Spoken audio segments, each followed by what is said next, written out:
கோயில்ல உங்கள்கிட்ட என்ன பேசிட்டு இருந்தீங்க? என்ன பேசிட்டு இருந்தேன்? அந்த பையன் ஏதோ விசனமா உட்காந்துக்கிட்டு இருந்துச்சு.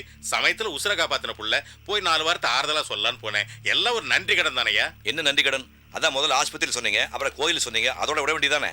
அந்த பொம்பளை திட்டம் போட்டு அந்த பையன் உங்ககிட்ட அனுப்பிட்டு இருக்கா, நீங்க வசமா மாட்டிக்கு போறீங்க. நல்லா ஞாபகம் வச்சுங்க, அவன் காந்திமதிமா புள்ள. ஏய், புரியாம பேசாதடா. டேய், இரணியனுக்கு தாண்டா பிரகலாத பிறந்தான். உறப்புக்கும் புத்திக்கும் எந்த சம்பந்தமும் கிடையாது, அதை தெரிஞ்சுக்க. இப்போ என்ன சொல்ல வரீங்க?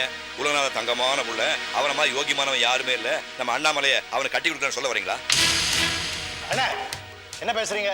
டேய் பேசாமறா, நீ சின்ன பையன் ஒன்றும் தெரியாது. டேய், நீ புரிஞ்சுதான் பேசுறியா இல்ல புரியாம பேசுறியா? டேய், இந்த குடும்பத்துக்கு நமக்கு ஜென்மத்துக்கு பகடா.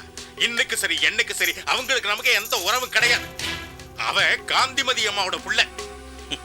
பொறப்புக்கு புத்திக்கு சம்பந்தம் இப்பதான் சொன்னீங்க, இப்ப நீங்களே மாத்தி பேசுறீங்க. என்னடா காலையில வம்பு வழக்குன்னு வந்திருக்கியா? பேசாம வேலையை பார்த்துட்டு போறீ.